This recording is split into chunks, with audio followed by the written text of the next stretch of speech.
Madame la Présidente, chers collègues, le plan montagne nous offre un vaste catalogue de mesures, toutes dignes d'intérêt, mais qui paraissent cependant manquer d'ambition et de vision d'ensemble.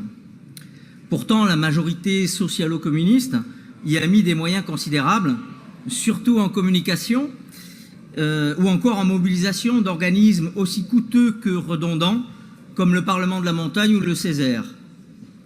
Dès l'introduction de ce rapport, votre ambition pour la montagne se révèle étriquée, puisqu'il ne s'agit, je cite, que d'accompagner l'attractivité des territoires de montagne, ou bien, je cite toujours, juste de consolider le développement économique, le tout enveloppé, bien entendu,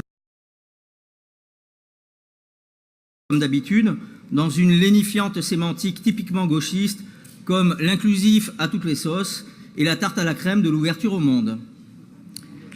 On notera que le chiffrage très approximatif de 800 millions d'euros sur l'exercice 2018-2025 n'est détaillé nulle part, sur aucune mesure, sachant qu'il recouvre mécaniquement des investissements structurels reconduits chaque année.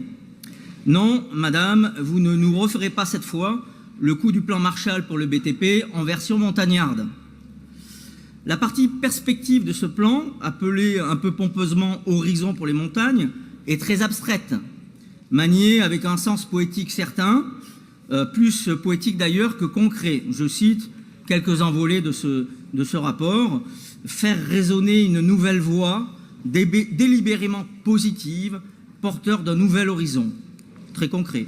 Ou encore mieux, permettre la transformation des pépites des montagnes d'Occitanie en objets de valeur.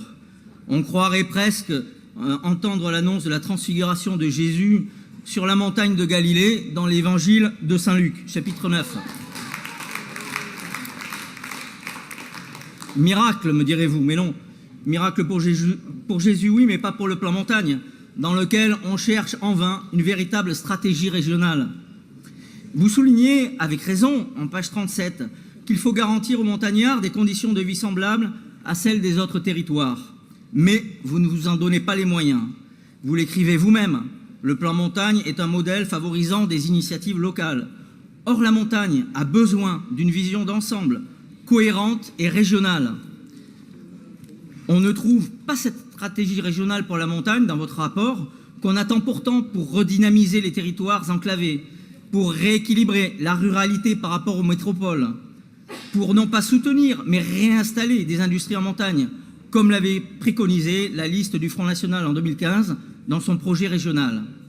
Alors bien sûr, parmi les 40 mesures proposées dans votre partie 4, la plupart sont louables. Mais lorsqu'on lit que pour améliorer la qualité du logement en montagne, on propose la mise en œuvre des mesures de l'État relatives au logement social, ou bien que pour améliorer la santé en zone montagne, il convient de promouvoir la prévention ou de développer la télémédecine, on se demande bien où est l'innovation et la nouveauté. Néanmoins, les mesures de soutien aux activités existantes, agricoles, industrielles et touristiques compilées dans ce plan sont nécessaires à la survie du monde rural. Merci de conclure. Oui, à la survie du monde rural en montagne. Et même si ce plan a tous les aspects d'un plan com, nous sommes favorables à la mise en place d'un plan d'ensemble pour la montagne et nous serons par conséquent particulièrement vigilants à sa mise en œuvre dans l'intérêt du monde rural. Merci.